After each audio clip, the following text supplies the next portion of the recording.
Well, good afternoon, everybody. Thank you, Roseanne, for this opportunity and for this amazing event. I think I'm going to move in. So, in Silicon Valley, venture capitals like to fund entrepreneurs who create a product or a service to solve a problem that they face. Take Brian Chesky, who couldn't afford rent in San Francisco, and he and a friend rented out air mattresses when there was a design conference and the hotels were sold out. They realized that perhaps other people might want to host people at their homes. Eventually, Air Bed and Breakfast became Airbnb. Or Sarah Blakely, who wore white pants and didn't want to see lines, and she couldn't find shapewear that she liked. So she took her control top pantyhose, cut off the legs, and boom, Spanx was created. I have not been fortunate to launch a blockbuster technology company, but what I've done is I have spent my entire career building financial solutions for a problem that I faced.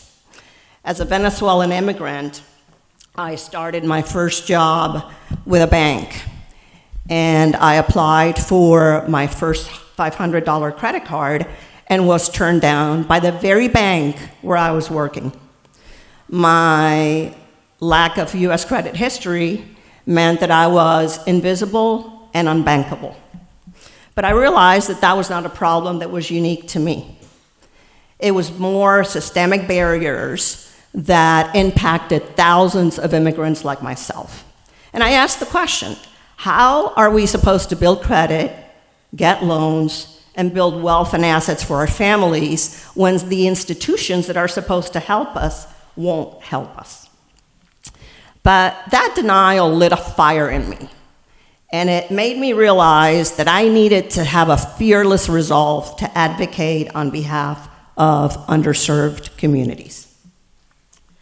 And so, for years, I said, how do we solve this big problem of access to affordable capital and resources that small businesses and communities, primarily women, people of color, rural communities, need to survive? So fast forward 21 years, I went and formed a bank for the Latino community to provide access to affordable financial services for people that had no credit or little credit that had been left behind by the mainstream financial system. And since that time, I've continued to expand my impact through leadership roles in financial services company with one goal: to build a more inclusive financial system that works for more people. So I'll provide a little bit of background on the challenges that small businesses face today when trying to access capital. Small businesses, as we know, are the heart of our American economy. In 2024, they generated 44% of the US GDP, and since 1995, they've created over 60% of the private sector workforce. Yet they have a very difficult time getting access to the resources that they need. An astounding 80% of small businesses say they have no confidence in being able to access capital, and 38% of small businesses in this country fail because they don't get access to loans. And so you're probably asking by now, well, where are the banks? Why are they not lending money? Well, banks don't like little loans. Banks look at loans $1 million and greater because they believe that the businesses are too risky, the loans are too small, they're not profitable, the business owner doesn't have credit, the business hasn't been in place for 3 years, they don't have the documentation that they need in the application, on and on and on. And so what that does, it creates a big void. And where there is a void, we all know that others come in to fill it. And predatory lenders, primarily high-cost loans, payday lenders, merchant cash advances, they come in and they prey in small businesses. They provide very opaque terms with interest rates in the high double and triple digits, which create havoc for small businesses. And over time, businesses fail because they don't have access to capital. I joined Accion Opportunity Fund in 2017 because I believed that there was a better way for me to make an impact. So up until then, I felt like I was working with hammers and nails. And when I came to AOF, I realized that now I had this beautiful set of electric power tools. Accion Opportunity Fund is the leading nonprofit. It was created right here in Silicon Valley by an energetic young MBA graduate named Eric Weaver. His first loan was for $500 to Rosa, the creator and the founder of Paradise Flowers and Gifts in 1994 here in Redwood City. Since then, a lot of loans have been given to Rosa, and 30 years later, she is thriving because it's amazing what good capital can do for small businesses. Today, we provide affordable loans, business advising, and support networks for underserved small businesses, mostly owned by women, people of color, and those in rural communities that have been left behind by the mainstream financial system. And our approach is all-inclusive. We provide lending and learning because we know that the combination of the two is really what drives economic mobility and financial opportunity for these underserved entrepreneurs.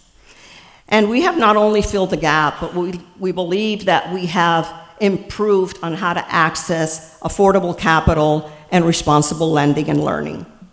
Over the past 30 years, we've deployed over $1 billion to more than 34,000 small businesses. We've helped 4.5 million businesses with educational resources.